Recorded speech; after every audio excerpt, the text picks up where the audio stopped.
2-3 ദിവസം ബാംഗ്ലൂർ സന്ദർശനത്തിനായി ഞാൻ എത്തിയപ്പോൾ എപ്പോഴും പുറത്തു പോകാൻ താല്പര്യപ്പെടുന്ന എനിക്ക് ഇന്ന് ബുദ്ധിമുട്ടായി തോന്നി. കാരണം അത്രയ്ക്ക് ട്രാഫിക്, വണ്ടിയുമായി പോകുവാൻ തന്നെ സാധ്യമല്ല. അതുകൊണ്ട് തന്നെ ഞാനൊരു ഓട്ടോയെ ആശ്രയിച്ചു. മെട്രോയും ഓട്ടോയുമാണ് ഭേദം. എന്തായാലും ഞാൻ ഓട്ടോയിൽ കയറി. എൻ്റെ പഴയൊരു ആഗ്രഹം ഉണ്ടായിരുന്നു, ഇൻസ്റ്റാഗ്രാമിലെല്ലാം വൈറൽ റീൽസ് കാണുന്ന രാമേശ്വരം കഫേ. അങ്ങനെ ഞാൻ അത് ലക്ഷ്യമാക്കി ഓട്ടോറിക്ഷയിൽ കയറി അങ്ങോട്ടേക്ക് യാത്ര ചെയ്തു. അങ്ങനെ ഞാനിവിടെ എത്തിയപ്പോൾ അവിടെ കാണാൻ സാധിക്കുന്നത് ആളുകൾ വരിയായി മണിക്കൂറോളം കാത്തു നിൽക്കുന്ന ഒരവസ്ഥയാണ്. അതായത് ടോക്കൺ കിട്ടിയാലും ഭക്ഷണം കിട്ടുന്നില്ല, അത്രയ്ക്ക് തിരക്ക്. തിണ്ണയിലെല്ലാം ഇരുന്ന് ആളുകൾ ഭക്ഷണം കഴിക്കുന്നത് കാണാം. എവിടെയും ആളുകൾ തിങ്ങി നിറഞ്ഞ്. ഇപ്പോൾ ഞാൻ രാത്രി 9 മണിക്കാണ് വന്നത്, അതുകൊണ്ട് ഇത്തിരി തിരക്ക് കുറവുണ്ട്. പക്ഷേ പുലർച്ചെ 1 മണി വരെ ഉണ്ടെന്നാണ് അറിഞ്ഞത്. എന്തായാലും രാവിലെ 6 മുതൽ പുലർച്ചെ 1 മണി വരെ ഈ കഫേ തുറന്നിരിക്കും. എന്താണല്ലേ. ഇവിടെ സ്കാനിങ് എല്ലാം ഉണ്ട്. കാരണം ഇവിടെ ഒരു അപകടം പറ്റിയതാണ്.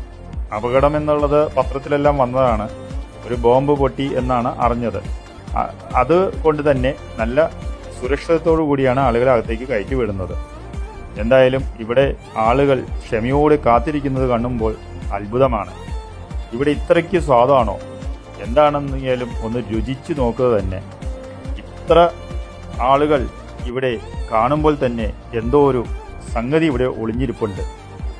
ഇത് സൗത്ത് ഇന്ത്യയിൽ ഭക്ഷണവിഭവങ്ങളുടെ വിവിധ തരത്തിലുള്ള ഇടം തന്നെയാണെന്ന് പറയാം. ആളുകൾ എന്തായാലും ഈ ആഗ്രഹം നിറവേറ്റാനായി കാത്തു നിൽക്കുന്നത് കാണുമ്പോൾ തന്നെ മനസ്സിലാക്കാം നല്ലൊരു ഭക്ഷണം കിട്ടുമെന്ന്. എന്തായാലും ഞാൻ ഓർഡർ ചെയ്തത് ദോശയാണ്. ഇവിടെ ഒരു കൊച്ചു വീട്ടിൽ ഇങ്ങനെ ഇരിക്കുന്ന പോലെ ഒരു പ്രതീതി. എല്ലാവരും ആ അന്തരീക്ഷത്തിൽ നമ്മൾ ഇതെല്ലാം നല്ലോണം എൻജോയ് ചെയ്യും. ദോശയ്ക്ക് വേണ്ടി ഞാൻ കുറച്ചു നേരം കാത്തു നിൽക്കുകയാണ്.